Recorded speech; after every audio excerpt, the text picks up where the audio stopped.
우리가 신앙생활을 하면서 종종 느끼는 고민 가운데 하나가 있다면 그것은 아마도 우리가 하나님 말씀대로 살지 못할 때가 많이 있다는 점이 아닐까 싶은 생각이 듭니다.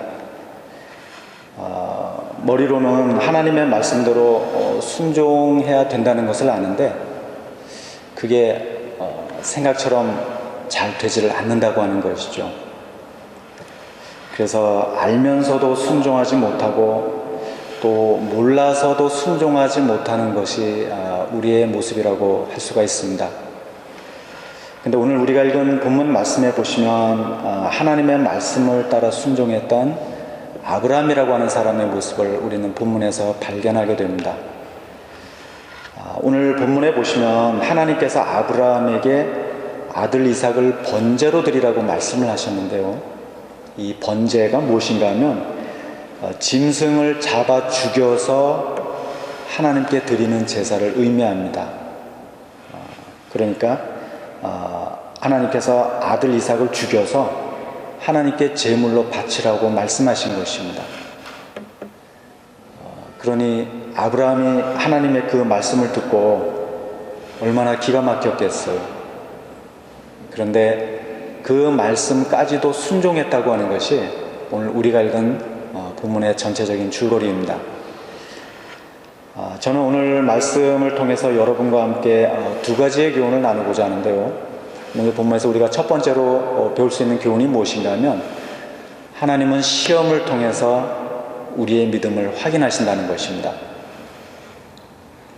1절 말씀해 보시면 이런 말씀이 나옵니다. 그 일 후에 하나님이 아브라함을 시험하시려고 그를 부르시되 아브라함아 하시니 그가 이르되 내가 여기 있나이다. 하나님께서 아브라함을 시험하시기 위해 부르셨다라고 성경은 기록을 하고 있습니다. 다시 말해서 하나님께서 아브라함의 믿음을 테스트하시기 위해서 부르시고 또 아들 이삭을 바치라고 명령하신 것입니다. 이삭은 아브라함의 외동아들입니다.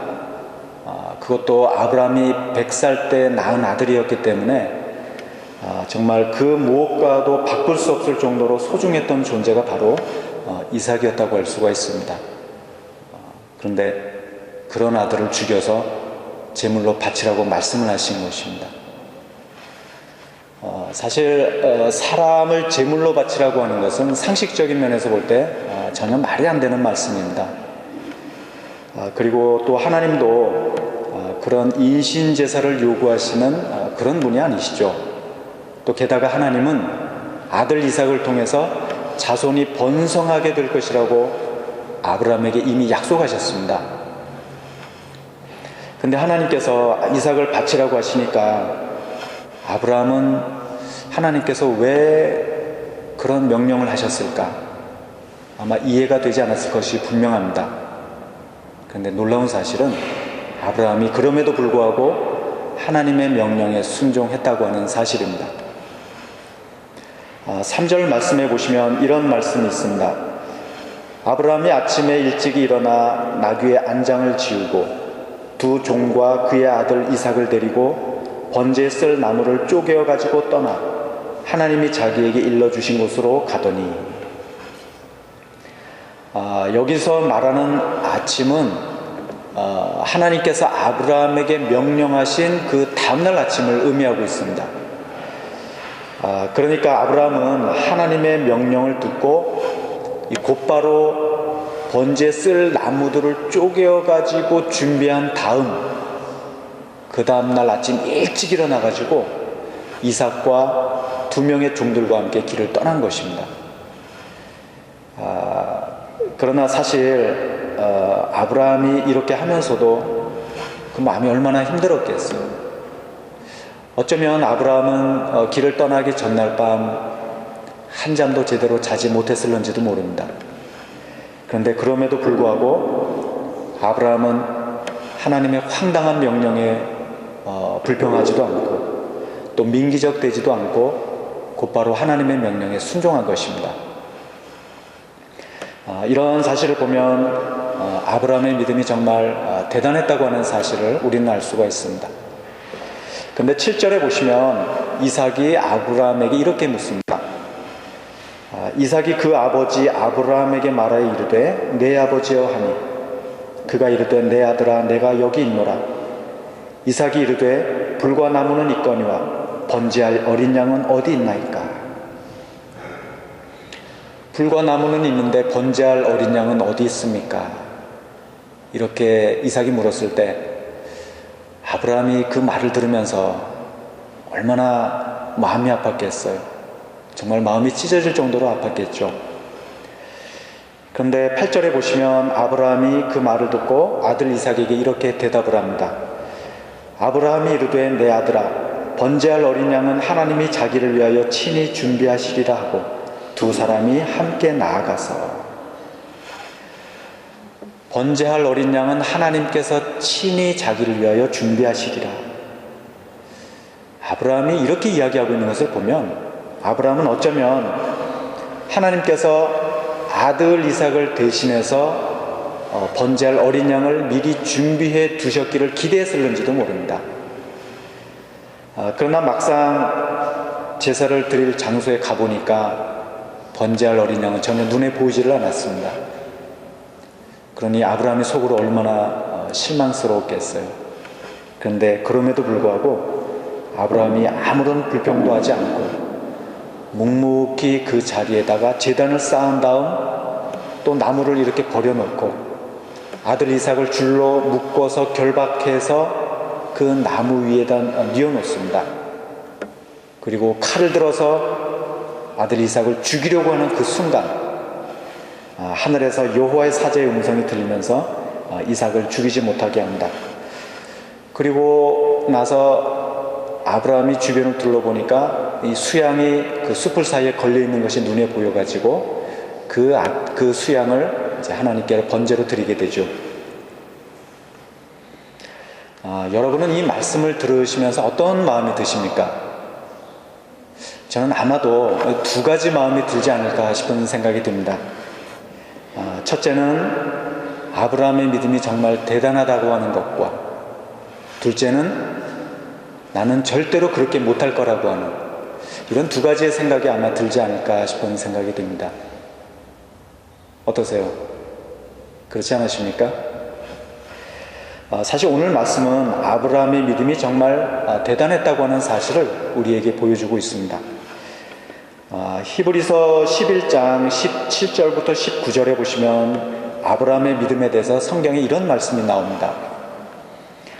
아브라함은 시험을 받을 때 믿음으로 이삭을 드렸으니 그는 약속들을 받은 자로 돼 그 외아들을 드렸느니라.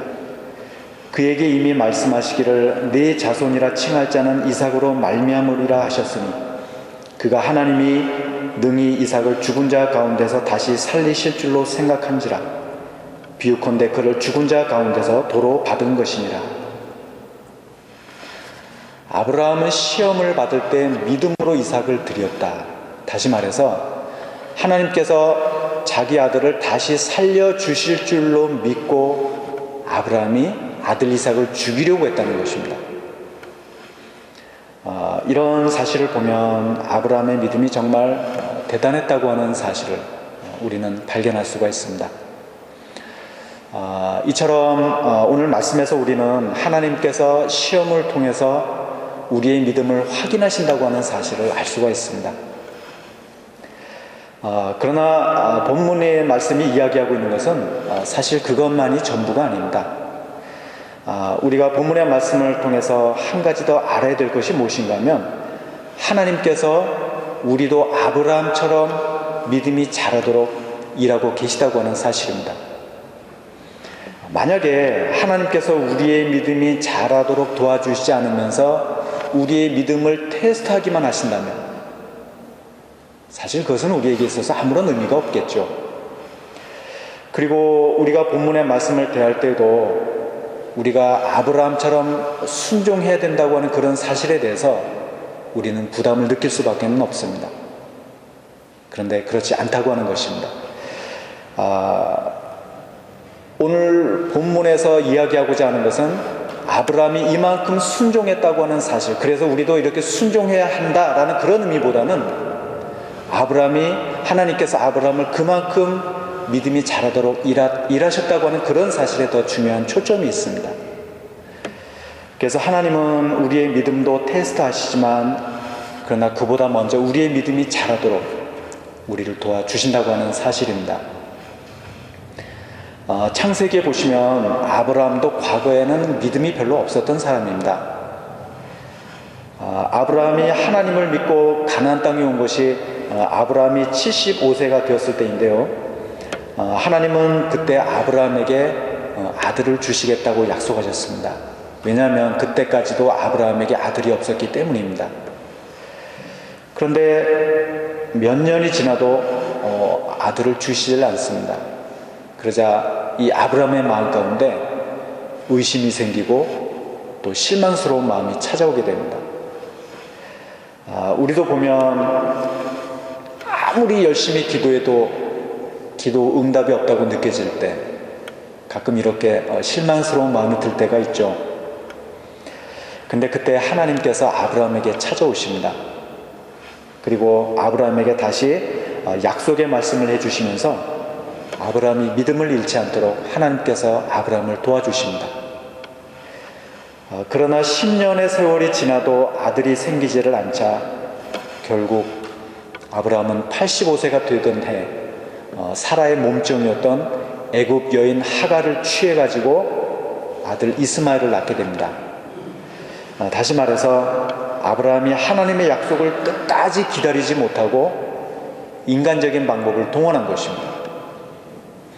아브라함도 과거에는 이런 사람이었습니다. 그런데 그런 아브라함이 100세가 되었을 때 하나님께서 약속대로 사라를 통해서 아들 이삭을 주시게 됩니다.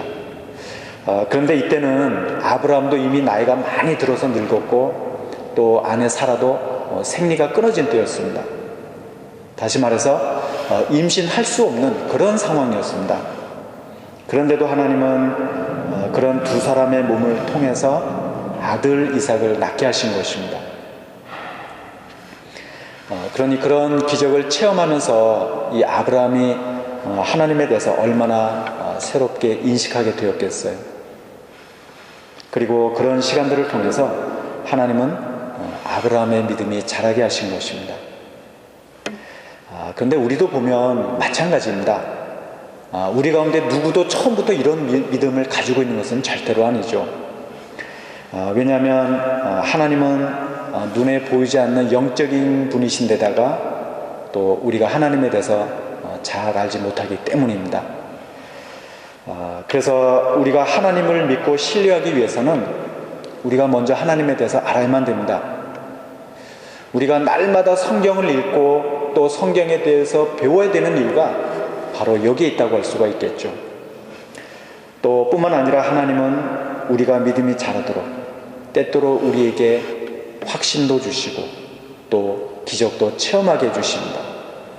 그래서 그런 기적들을 통해서 또 우리가 하나님에 대한 지식들을 통해서 하나님은 날마다 우리의 믿음이 점점 자라도록 우리를 도와주시는 것입니다.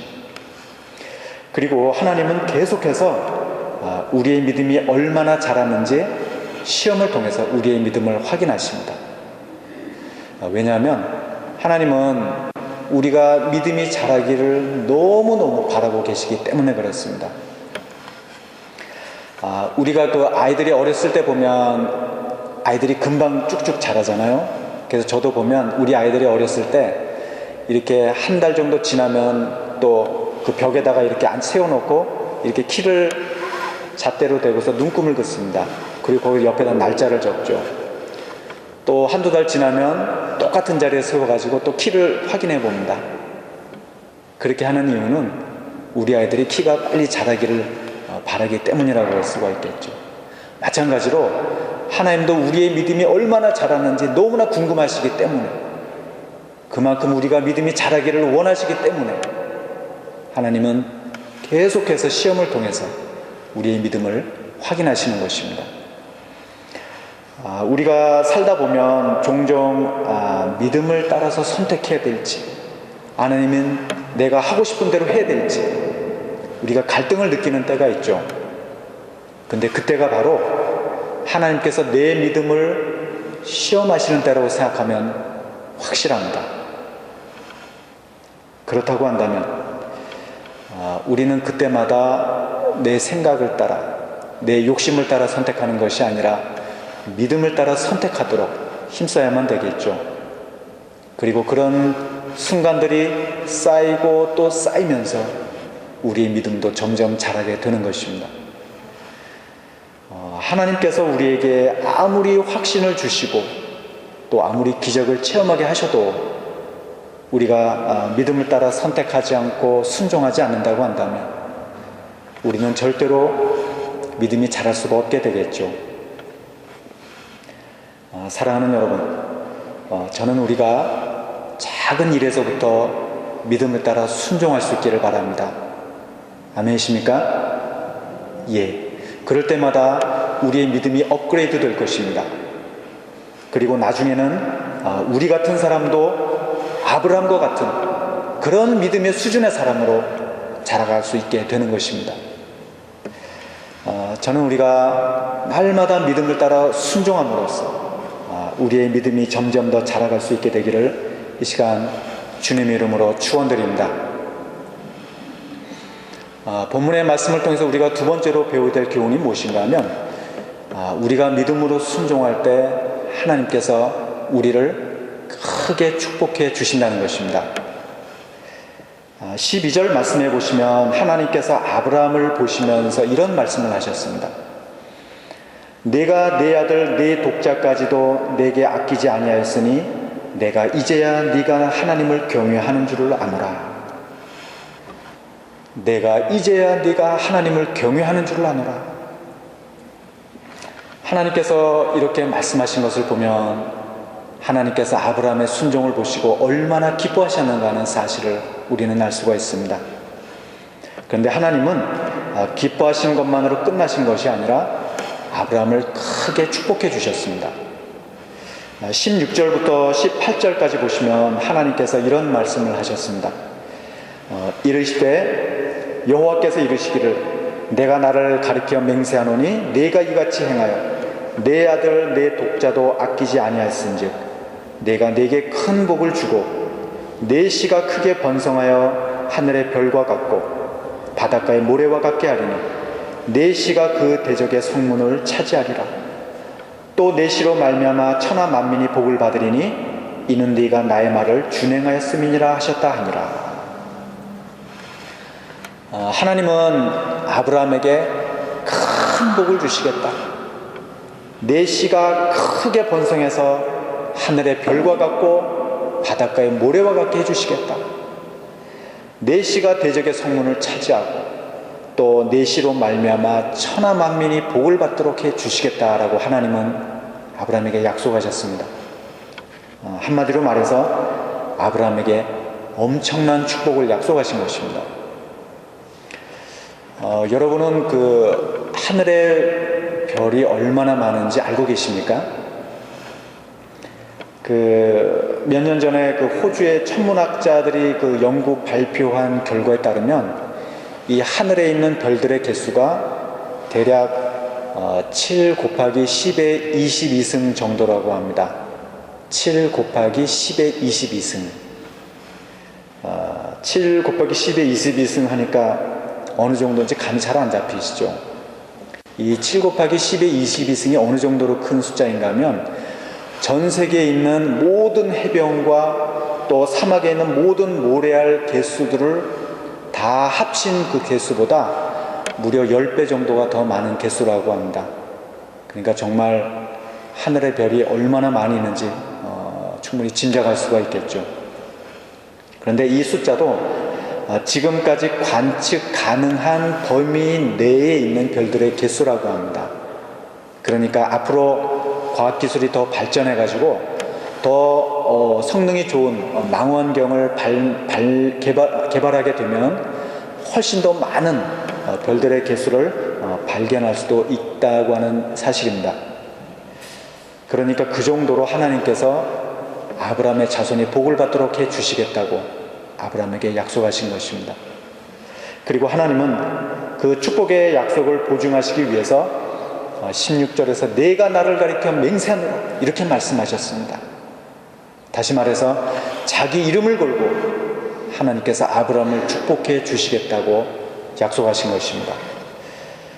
그리고 그 약속대로 하나님은 아브라함을 통해서 이스라엘이라고 하는 민족을 세우셨고 또 다윗과 예수님께서 그 후손으로 태어나시도록 하나님은 아브라함을 축복하셨습니다. 오늘 이 본문의 말씀은 우리가 하나님의 말씀에 믿음으로 반응하고 믿음으로 기꺼이 순종할 때 하나님께서 우리의 그런 모습을 보시면서 얼마나 기뻐하시는지 또 우리를 얼마나 풍성하게 축복해 주시는가 하는 사실을 우리에게 보여주고 있습니다. 그렇다고 한다면 우리도 한 번밖에 없는 인생인데 이왕이면 이렇게 축복받는 인생을 우리도 살아야 되지 않겠습니까?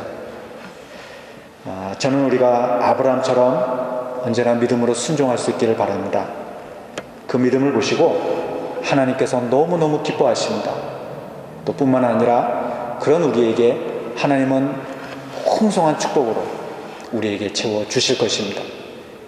그래서 바라기는 여기 계신 저와 여러분 모두가 날마다 이제는 갈등하지 말고 내 생각보다는 하나님의 뜻을 따라 선택하고 힘을 다해 순종하고 그래서 우리의 믿음이 자라고 뿐만 아니라 아브라함이 받은 것과 같은 이런 풍성한 축복을 우리도 받아 누릴 수 있는 축복의 주인공들이 다 될 수 있기를 이 시간 주님의 이름으로 축원드립니다.